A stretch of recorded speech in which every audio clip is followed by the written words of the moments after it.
goodness gracious, dude. Max Holloway, bro? Or are we going there already? Yeah, you want to get, yeah, I mean, look, I've got to say this, and I don't want to sound like too reactionary. To me, this is the greatest knockout I've seen in UFC. Why do you say that? Because he told him to come stand right here. And Max does that a lot. Well, I mean, still though, it's one thing to like say, come stand right here. Because I've seen guys do that and then get their ass beat. It's another thing to say, come stand right here. There's 10 seconds and then I knock you out. This was huge for Max. And like the thing that this was like just a risk for Max. Max kicked his ass the whole fight. Yeah. The entire fight. So all he had to do was survive. Not get hit, he wins. But the fact that you tell him to come 10 toes down on the middle of the mat on baby boy. On baby. And not only that, you get in there brawl and you buzzard finishing knockout. This is one of the best knockouts I've seen in a long time. If it wasn't for the BMF belt that he would have done that? Like if it wasn't for like to be the baddest mother effer belt, that he would have just gone to decision? No, I think, dude, he just does this so much. If you watch a lot of Max's fights, like this is what he does. Like almost every fight, he's like, all right, 20 seconds left, 10 toes, meet me in the middle, let's brawl it out. And Gaethje throws him too. Look, I got to give Gaethje credit too, man. God, I was watching it live. So that last right, I mean, look, I got to give respect to both guys. This is what I'm saying. I want to see a fight. I don't want to see you guys dance around. That's one of the things about boxing. Like, I get it. Oh, it's beautiful. You know, it's a nice game. It's they're painting and all this other stuff. That's what I want to see. When I go to the Coliseum, I want to see the guy throw a spear through a lion. I don't want to see him throw tomatoes at each other. So he basically broke Gaethje's nose at the end of round 1, right? Yeah. So first of all, a lesser man would have quit way early. Yeah, no one's... So Gaethje going 5 rounds. Yeah, I hope... this has to be fight of the year. I don't see a way this is. Without a doubt. And then 2, probably a top 10 knockout. It's got to be. Play it again. Play it again, please. Because the ones that come to mind, like as we roll it, I mean, obviously Conor McGregor knocking out Aldo, right? So quickly. Like this 5, 10 4, toes, baby. 3, right. 2, 1. Hit him with the right. Like the time, like everything is perfect. It's perfect knockout. I don't know if it gets better than that. I see. The only one I can think that I thought was cooler was when BJ Penn jumped off the. Remember, he ran and jumped off the cage and kicked the dude and knocked him out. Or went with the flying. I can't remember whether he punched him or kicked him. He punched him. The guy with the dreads from Miami did the run on the wall. Yeah. Like, those are the only ones. Like, but see, just top of mind, the whole card, though. What did you think? Yeah, well, okay, so as if not to be outdone, pull up Pereira's knockout, please. Yeah. As if not to be outdone, watch what this guy does. Kicked in the groin, waves off the ref. Get out of the way, dude. Times him up, bam, left. Bam, gone. Wham, you're gone. Then the hammer. He's not calling it either. Hey. He knows.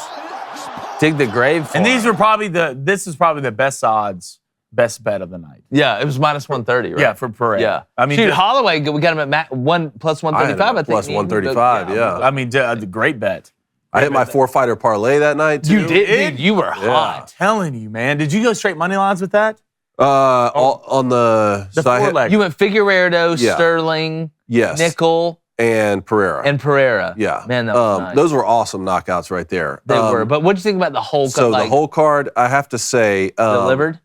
Hold on one second. Let me pull up. You hit Lopes, too, that won? Diego Lopez is one of my favorite fighters.